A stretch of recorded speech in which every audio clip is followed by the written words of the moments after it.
Hi there, it's Ina here, and I'm back with a few more projects which did not make it into one of my videos.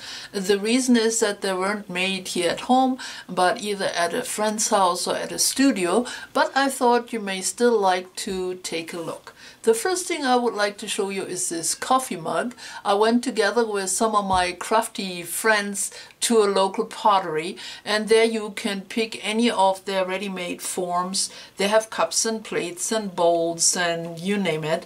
And so I picked this big coffee mug, and then you use their colors to put the glazing on. And I have a photo right here of what it looked like before it went into the oven.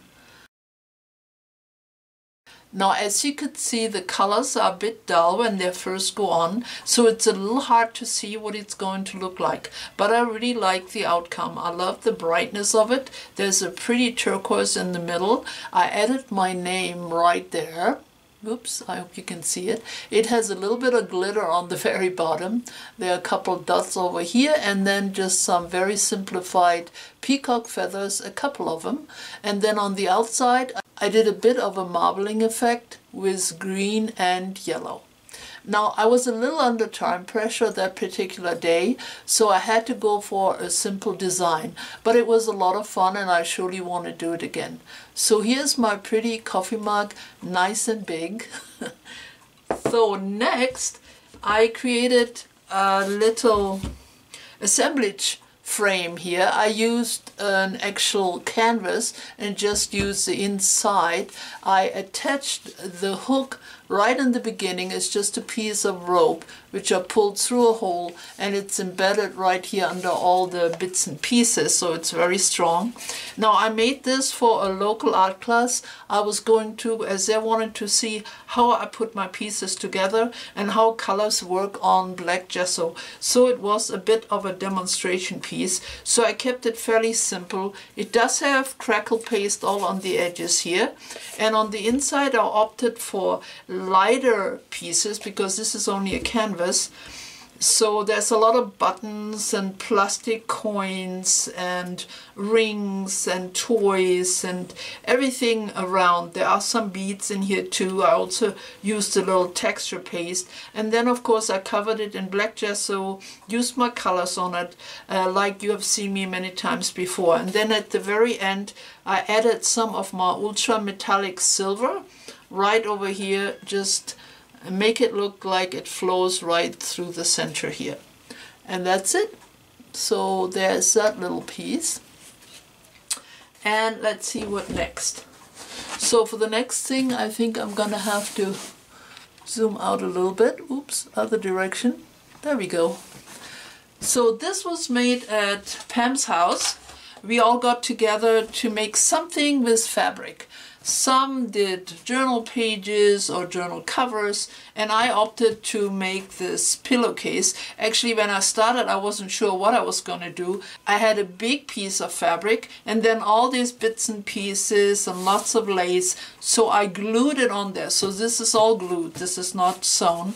And then when I was all done, it was just the right size to put one of my old pillows in. So I just sewed it up on 3 sides, and that's it. At the end, I added some cut-out shapes, circles, hearts, flowers. I did the butterfly here out of 3 pieces. And then the back side has the same type of shapes.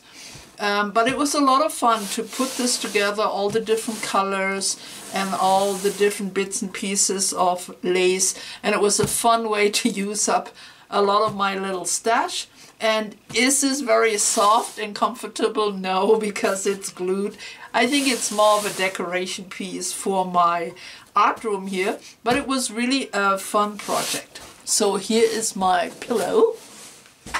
And then just actually a few days ago, I went again together with some of my crafty friends to one of those sipping and painting studios. Now, if you're in the States, you know all about it.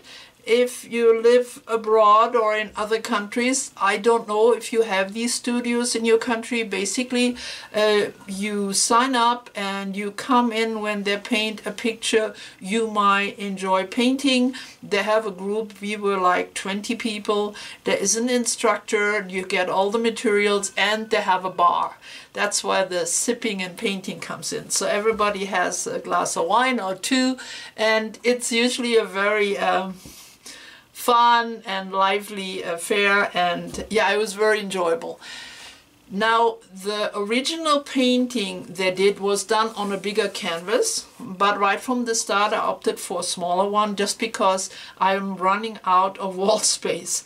And then you are totally encouraged to change up whatever they're painting if you want to do something a little different.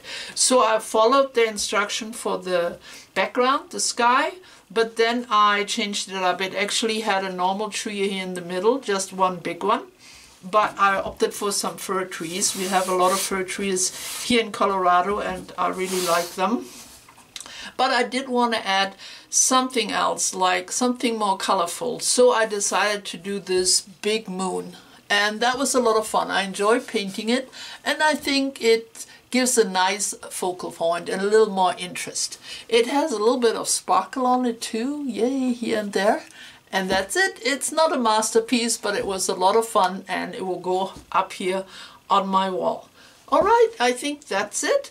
So there are 4 different things I showed you, and I will post a photo of each one of them at the very end. I hope you enjoyed this little chat and it gave you some ideas. Bye bye for now.